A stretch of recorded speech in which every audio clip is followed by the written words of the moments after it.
সম্মানিত দর্শক, তো আপনারা দেখতে পাচ্ছেন এটি সরকারি চাউল ওনারা রাতে পাচার করছেন, গাড়িতে করে নিয়ে যাচ্ছেন।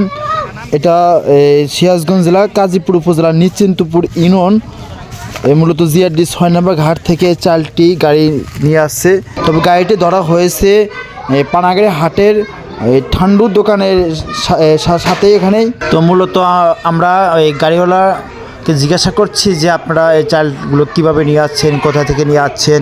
তবে মূলত ওনারা সঠিক তথ্য দিতে পারছেন না। এক পর্যায়ে সেই মেম্বারকে ফোন দিলে তিনি জিজ্ঞাসা করছেন যে মনে হচ্ছে যে ওনার কথা ভাষ্য অনুযায়ী বোঝা যাচ্ছে যে সে এই চাউলের সঙ্গে ওই ওয়ার্ডের রিপন মেম্বার নাম বললেন।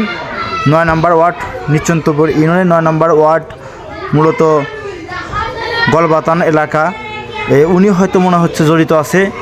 তো আমরা ওনাকে পরিচয় জানানোর চেষ্টা করছি, কিন্তু উনি পরিচয় দিচ্ছেনই না, মূলত ওনাকে ফোন দিচ্ছেন। নাম বলেন তো। তবে এক পর্যায়ে তিনি স্বীকার করেন যে তিনি চাউল কিনে নিয়ে এসেছেন। তবে কতটুকু সত্য কোনো প্রমাণ দেখাতে পারেনি। তো আপনারা দর্শক দেখতে থাকুন। উনি ফোন করছেন, ওনার ওয়ার্ডের মেম্বার বললেন মেম্বারের কাছে যে।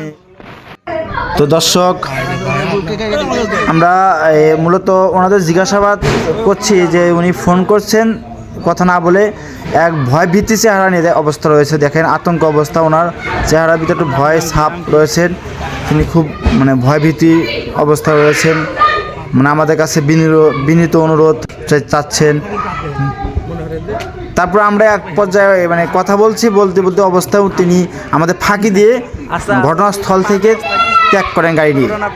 পরবর্তীতে আমরা বিষয়টি নিয়ে থানাতে ফাঁড়িতে অভিযোগ করি, নাটোরপাড়া ফাঁড়িতে।